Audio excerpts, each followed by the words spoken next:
today I have a very quick recipe for you for a luscious breakfast coffee cake. Now, just a quick funny story. When I started doing videos on YouTube like years ago, I shared one of my famous recipes from when I owned my bakery, and it was called a coffee cake or like a coffee bun. People call it different things, but I got lots of comments, where's the coffee in the recipe? So if you're not from the US, you probably don't realize that we here call coffee cakes that are more like just like fluffy sweet breakfast pastries. We call them coffee cake. There's actually no coffee in the recipe, but we eat them for breakfast with a cup of coffee. So, you know, if you didn't know that already, now you do. And I'm going to show you how to make this really great recipe. It's such a light, spongy vanilla cake with a cinnamon streusel throughout the middle. It has a light sugar glaze on top, and it is just absolutely perfect to have in the morning for breakfast with your cup of coffee. So grab your cup of coffee, check out how to make this recipe. I know you're gonna love it, and yeah, coffeeless coffee cake for breakfast with your coffee. Check it out. Okay, so super easy recipe to make, no mixer required, just a large bowl and a whisk. And you will add all your dry ingredients in there, including the sugar this time, with the salt, baking powder, baking soda, cinnamon, and I'm also using cardamom too. Give it a good whisk, or of course you can sift everything together, but this is quite effective and it does the job perfectly. Now for the wet ingredients, I have some plant milk here, and soy milk is the best, but any plant milk will do actually. Add the vinegar to that, and today I'm using white vinegar, but apple cider vinegar is also really nice if you have that. In this other measuring cup, I have melted vegan butter and vegetable oil. Now you can use all of one or the other if you prefer. I just like the taste of vegan butter in this recipe versus just the straight oil, and I like the combination together. Add the vanilla extract to that, and then into the dry ingredients all of it goes.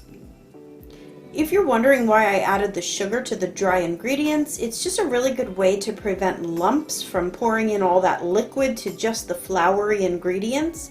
The sugar is heavier and it coats the flour, and you just get a much smoother mix in a one bowl mix like this one. So just go ahead and whisk that until it's smooth. And now you're going to prepare the cinnamon filling.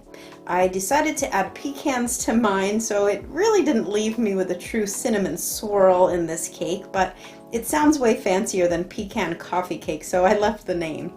You can of course leave out the nuts and then just swirl your little heart away with the cinnamon mixture, but this mix of lightly roasted pecans and cinnamon and brown sugar really is perfect for this cake.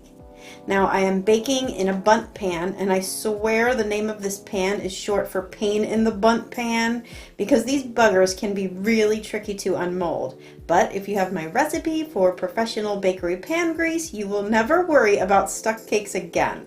Just be sure to grease it really well, and then you're going to pour about 1/3 of the cake batter into the bottom, and then all but 2 tablespoons of that pecan filling over that. The remaining batter goes on top, and then into a preheated oven for about 45 minutes.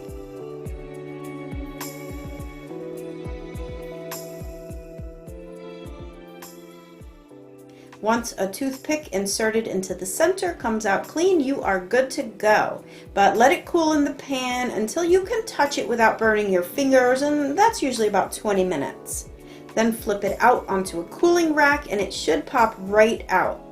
Sorry to all my OCD peeps, I didn't realize that I left that sticker on my cake pan. Whoops. Alright, yeah, look at that beauty, not a stuck part in sight. So let the cake cool all the way now, and then in the meantime you can whip up a mixture of confectioner's sugar, vanilla extract, and plant milk to a thick but pourable consistency. And then once the cake is completely cooled, just pour it on.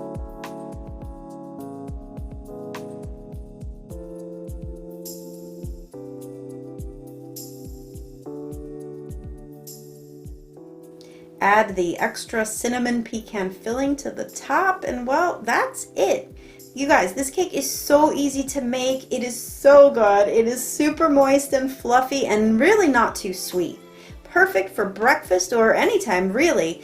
And oh, the cool thing about this recipe is that it can actually be made into muffins. If you don't want to have this whole giant cake, just make the whole thing into muffins like I did here. Alright everyone, thanks so much for watching. Be sure to head over to Gretchen'sVeganBakery.com to grab all the recipes. And really quickly, I just want to thank my patrons on Patreon and my pals in PayPal for the continued support.